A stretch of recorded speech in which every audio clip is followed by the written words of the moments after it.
So we're right now heading into our communities. Today we're looking at Kpando SHS at the Volta region, where the SHS or school is actually lacking enough facilities to accommodate the student. Therefore, the students are appealing for urgent support to expand facilities. So right now we are going to watch a report by our Volta regional correspondent Desmond Selassie Agor, who has put this together, and after watching it we'll be talking to some people to know exactly what to do and how to move forward from this. For years, inadequate infrastructure and lack of furniture have remained a pressing challenge at Kpando Senior High School, affecting both academic work and the general well-being of students. Overcrowded classrooms, limited dormitory space, and worn-out facilities have left the school struggling to keep pace with its growing population. The situation has been compounded by a shortage of furniture, forcing many students to study and live under difficult conditions. Students of the school are therefore appealing to government and benevolent organizations for urgent support to ease the burden on the existing facilities. Some students, particularly in the boys' dormitory, are compelled to lay their mattresses on the floor due to the lack of beds. According to them, the situation is taking a toll on their stay in school and requires immediate intervention. Lack of beds in our dormitories, and most students sleep on the floor, and which with that it can lead to outbreak of disease, which people coming back from the bathhouse will walk on the floor, and students will still sleep on the same floor, which infections around can escalate. Inadequate beds, so most of us sleep on the floor, and then bed bags. There are a lot of people choking the dormitory, and there's a lot of heat. When it comes to the dry season, people suffer bed bags, and the furniture units are not well constructed. The headmaster, Charles Evans Apreku, confirmed in an interview with ChannelOne News that the school urgently needs assistance. We don't have enough classroom furniture and few other logistics for the program. For us to stop that, we needed 18 classroom blocks, and then 12 units for girls dormitory and 12 units for boys dormitory. If we do that, or if we are able to secure that, we will be able to do away with the tracking system. Because after the dining hall, you can continue with the shift that we are running. Then other academic logistics is like furniture. We want to appeal to our old students, government, to support us, because if you have this number, it means that virtually on a yearly basis you should be adding up this piece of furniture. To partly address the problem, the Justin Senovy Memorial Foundation, in collaboration with the Pasek 1999 year group, has donated 100 mono decks to the school as part of the foundation's launch. 2 female students have also been awarded scholarships. Julia Senovy, representing the foundation, and William Gonye of the 1999 year group explained that the gesture is to support the school in its time of need. And we hope to build a relationship with the school and do a lot to actually uphold the values that she held true. The foundation is giving 100 pieces of mono decks to Pasek, her alma mater, and that resonates with our values as 99. So we believe this will go a long way to bridge the infrastructure gap that Pasek is currently facing. Students and staff have expressed gratitude for the donation, noting that while it provides relief, much more support is needed to resolve the wider challenges confronting the school. This monodex will go a long way to help Kpando Senior High School because of the number of students that are coming each and every year. So the provision of this deck will give us comfort, and this will really help the school. So I want to just say thank you. Provision of this decks, or we getting this decks, is going to provide a very serene and conducive environment for teaching and learning. So we are most grateful. So there you have it from Kpando SHS, where the students are grappling with insufficient facilities to help them progress. Anyway, we have Desmond Selassie Agor on the line, who's our Volta regional correspondent. We're going to be talking to him, and he can expatiate more on what we just watched. Hi, Desmond. Hello, Desmond. Good morning. Good morning. How are you? Desmond.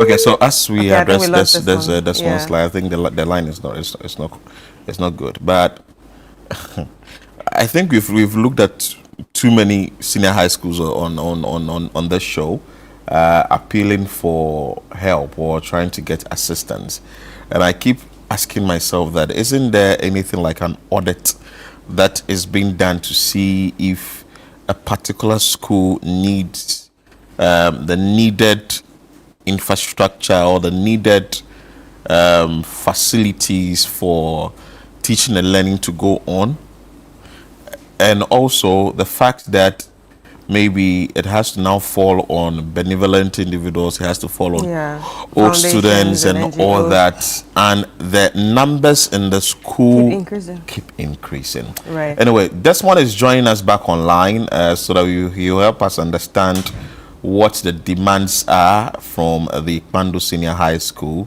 concerning infrastructure, facilities, among other things in the school. Desmond, good morning. Good morning, Philip. I trust you're doing well. Yes, please. How about you? When you visited the Kpando Senior High School, that's Pasek, right? Yes, that's good. Good.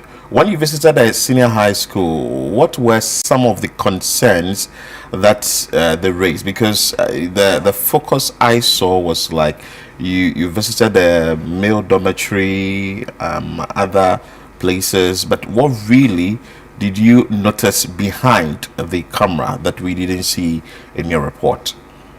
All right, thank you, Philip. So Pasek still runs the dual track. When I went to the school, some students were at home, but despite these students being at home, the population in the school was so huge.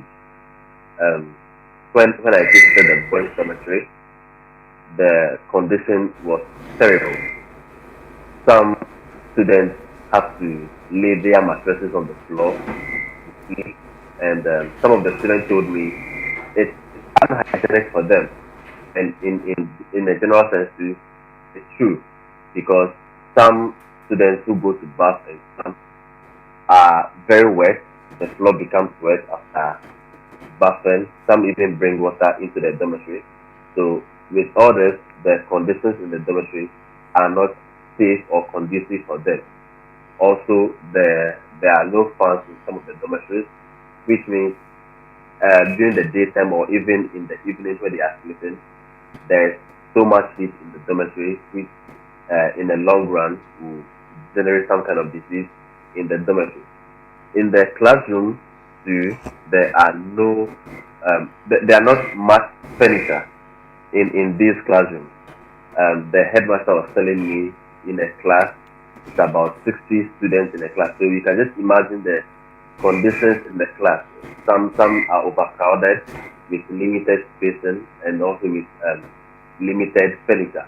So he was telling me they needed more facilities, more classroom blocks, more furniture to augment the existing ones, and also to make learning conditions suitable for these students. Although the population is still increasing daily, he says academic performances are also increasing despite the numbers growing. But he said academic activities are improving day after day. So these challenges are just some hindrances or obstacles in their way, which he feels if they are being dealt with, conditions or performances in the school will even be more than we are seeing now. But did they tell you the population of the school now?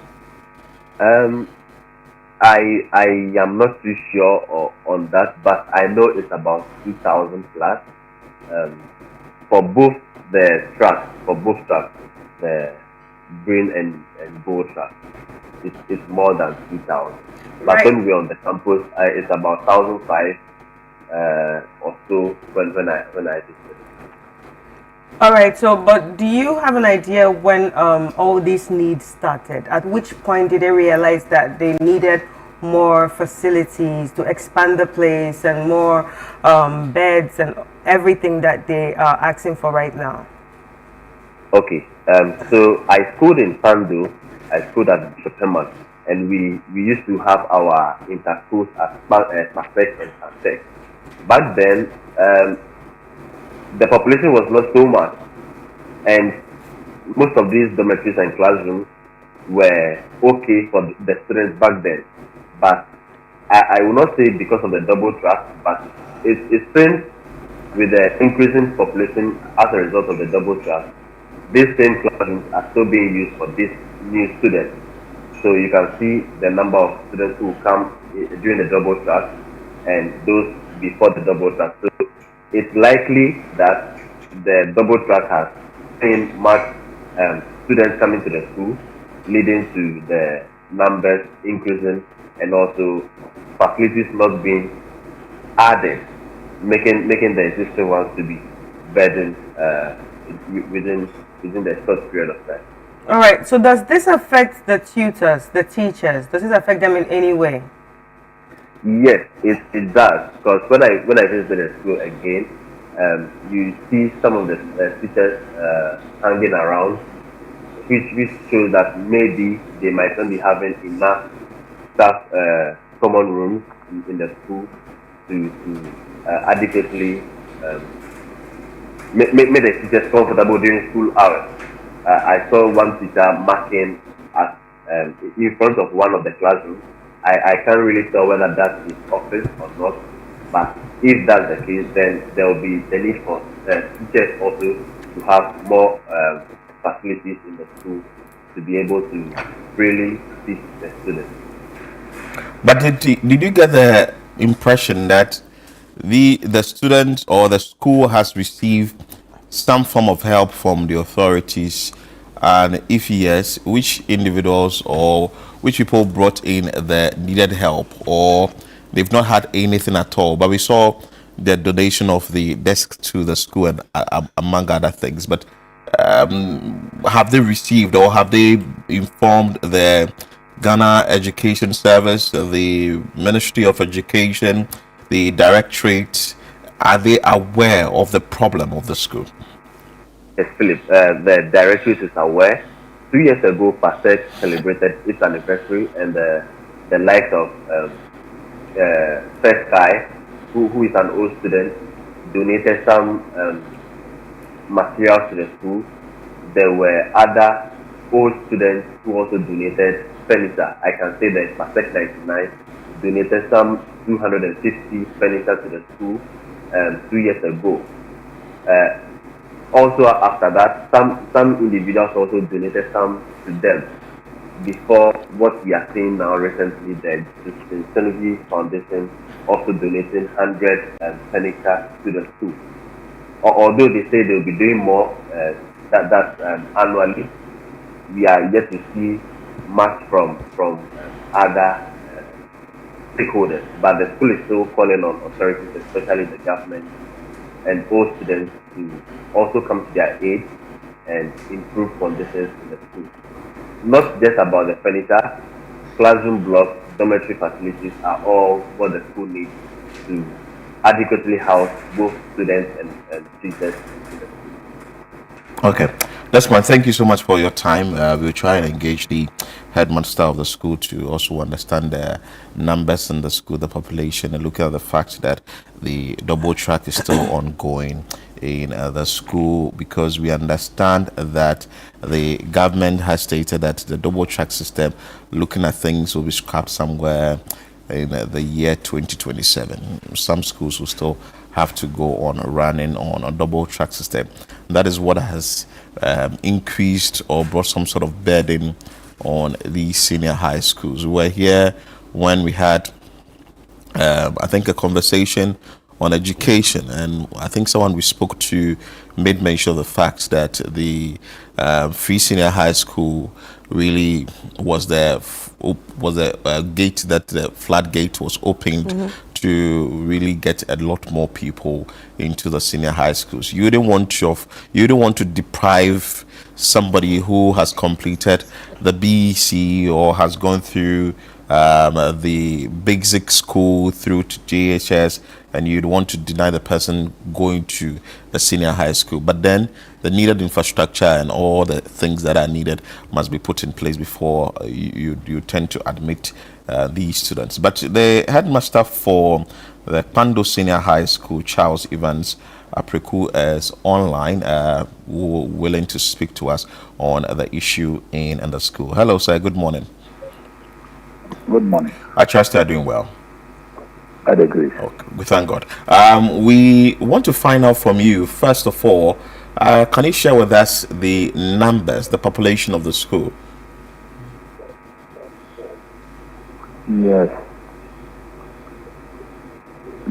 Yeah, Kpando Senior High School currently is having student number of 3,600. 3,600.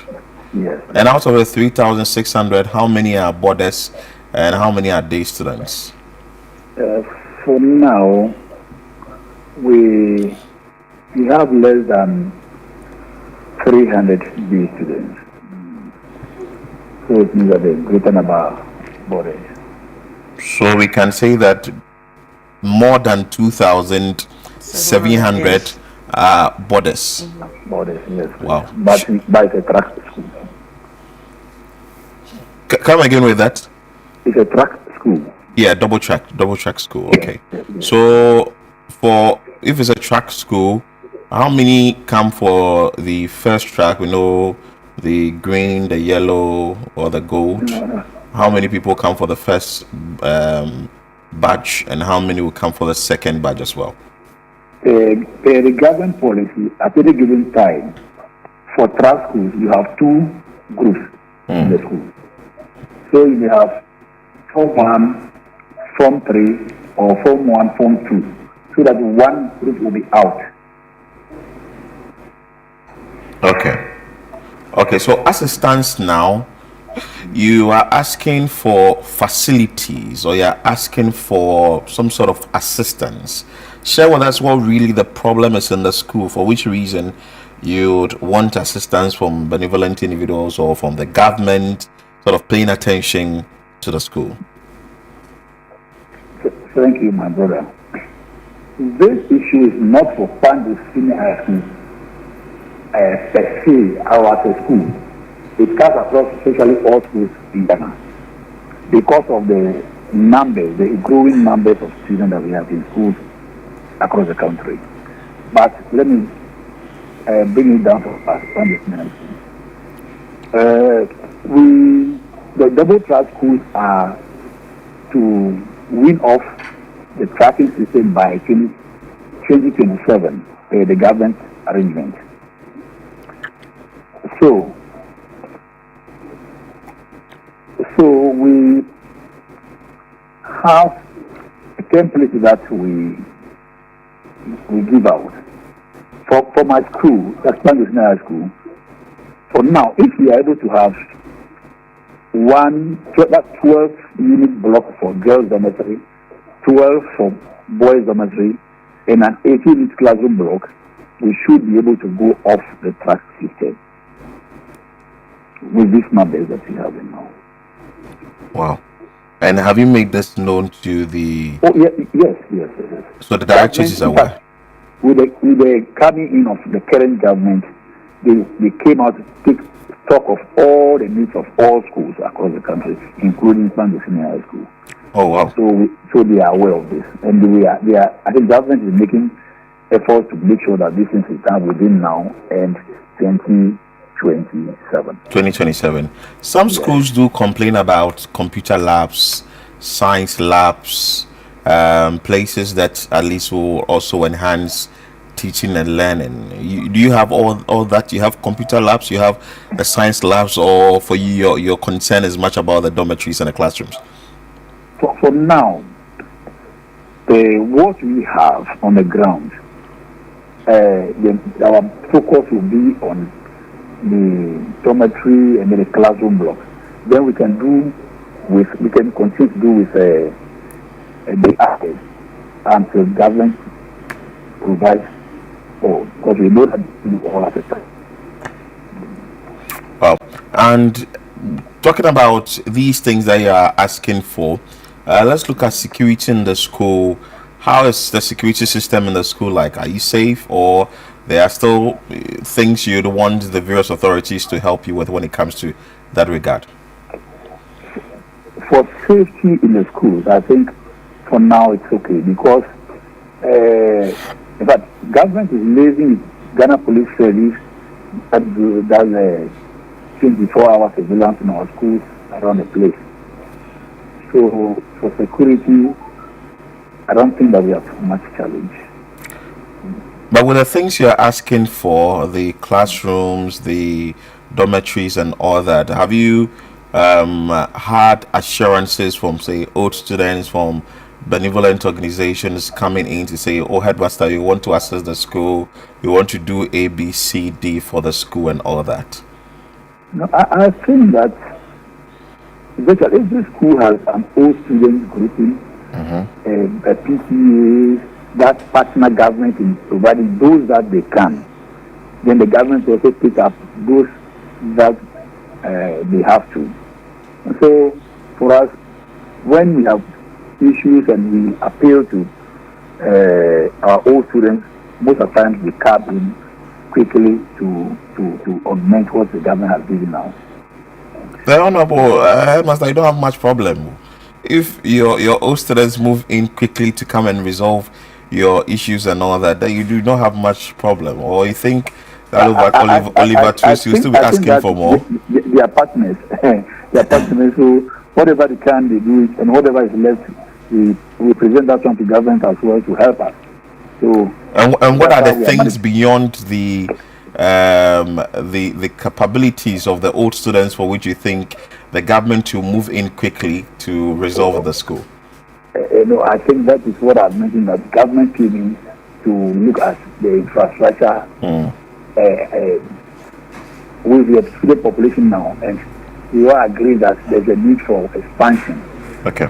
So government has assured us that between now and the 2027 that we will be rid of, they will manage to do so much for us. You do not have any store project on campus as of now, I guess? No, we don't have any store. Well, then Kpando Senior High School, you're better off. All right. I just wanted to know. Let me use this opportunity to thank Bernard Avile, who was here last Saturday, to present this desk from the foundation, the community foundation, to us. Wow. And people like First Sky, look at our the campus, the asphalting of the campus, everything has been done by First Sky. Wow. Right. Yes, and the gate, you see, you show our gates and you see, by the old students. See, that's how we are managing the schools being managed. Our old students, the PTAs, collaborating so much with the government to provide the little we need. All right. So while you wait for the government to sort you out by 2027, would you say you're going to depend on the old school association and benevolent people to actually help? Yeah, they quickly come in to help us. At times we don't even ask. They themselves, when they come around, they see persons that are needed, and then they say, oh, let's help with this. While government is happening for us. Headmaster, thank you so much for your time. I think you have problem, but not that much like the school I know in the sanctuary is. Anyway, thank you so much, and I'll leave we're following on the old students to do the needful, and that is Charles Apreku there he's the headmaster for the Kpando Senior High in the Volta region, and he has stated that, well, waiting on the government, but the old students have really done well. I can say congratulations and good one from the old students for doing the needful. At least they've been able to put things up there and trying to get things to work. But Chris, before we go, the Minister for Education, Harold Idusu, announced that the government is working towards phasing out the double track system in senior high schools by 2027. Speaking at a meeting with members of the Conference of Heads of Assisted Secondary Schools, CHAS, in Sunyani, Mr. Idusu said that the move is part of